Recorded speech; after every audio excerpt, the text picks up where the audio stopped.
جب ہم اس پر غور کرتے ہیں کہ آخر اس میں راز کیا ہے، حکمت کیا ہے، اس میں ایسی خاص وجہ کیا ہے،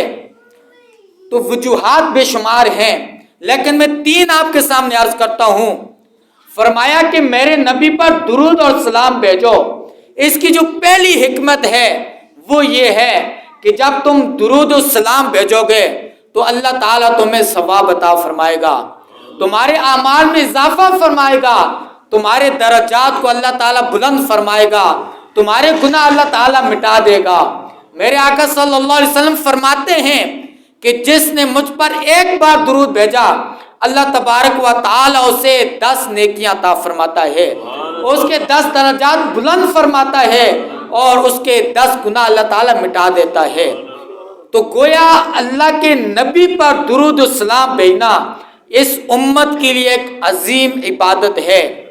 ایک عظیم درجات کی بلندی کا سبب اور ذریعہ ہے۔ تو ہمیں چاہیے کہ ہم اپنے نبی صلی اللہ علیہ وسلم پر خوب درود و سلام بھیج کر اپنے نصیبوں کو چمکائیں، اللہ کی بارگاہ میں اپنے قلب کو صاف کریں۔ اور فرمایا اس کی جو دوسری وجہ ہے وہ یہ ہے کہ میرے نبی صلی اللہ علیہ وسلم کے ہم سب پر بے شمار احسانات ہیں، اور ان احسانات کا بدلہ چکایا جائے، ان احسانات کا بدلہ دیا جائے۔ تو ہمیں حکم ہوا کہ اپنے نبی صلی اللہ علیہ وسلم پر خوب درود و سلام بھیجو، اور جو نبی صلی اللہ علیہ وسلم کے تم پر احسانات ہیں اس کا بدلہ چکاؤ۔ جو بھی چیز ہمیں ملی ہے وہ میرے نبی صلی اللہ علیہ وسلم کا صدقہ ہے، میرے نبی صلی اللہ علیہ وسلم کے صدقے سے، میرے نبی صلی اللہ علیہ وسلم کے توسل اور ذریعے سے، میرے نبی صلی اللہ علیہ وسلم کے سبب سے ہمیں قرآن ملا، ہمیں رحمان ملا، ہمیں یہ اتنا پیارا دین اور شریعت ملی، ہمیں جنت نصیب ہوئی، ہمیں نیک اعمال اور بد اعمال کرنے کی جو تمیز ہے، حق اور باطل کی جو تمیز ہے، یہ میرے نبی صلی اللہ علیہ وسلم کے صدقے سے ہمیں ملی۔ اگر ہم آج حقوق اللہ پر عمل کرتے ہیں، حقوق العباد پہ عمل کرتے ہیں،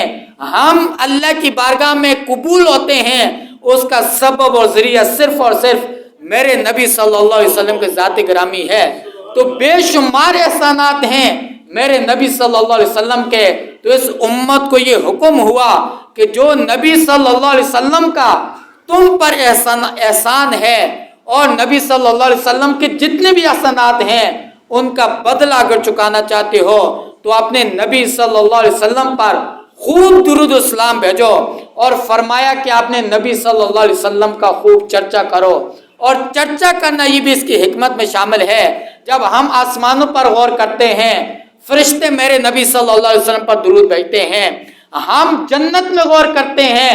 جنت کے اندر میرے آقا صلی اللہ علیہ وسلم کے تذکرے ہو رہے ہیں، جنت کے ارد گرد میرے آقا صلی اللہ علیہ وسلم کے تذکرے ہو رہے ہیں، دنیا کے کونے کونے پر میرے آقا صلی اللہ علیہ وسلم کے تذکرے ہو رہے ہیں۔ اے امت، تم بھی اس تذکرے میں شامل ہو جاؤ، تم بھی اس چرچے میں شامل ہو جاؤ۔ اور فرمایا کہ آپ نے نبی صلی اللہ علیہ وسلم پر خوب درود اور سلام بھیجو۔ تو یہ 3 ایسی حکمتیں ہیں۔ علماء کرام فرماتے ہیں کہ اس امت کو یہ حکم دیا کہ اپنے نبی صلی اللہ علیہ وسلم پر درود کی بھی کثرت کرو، اور اس نبی صلی اللہ علیہ وسلم پر سلام کی بھی کثرت کرو۔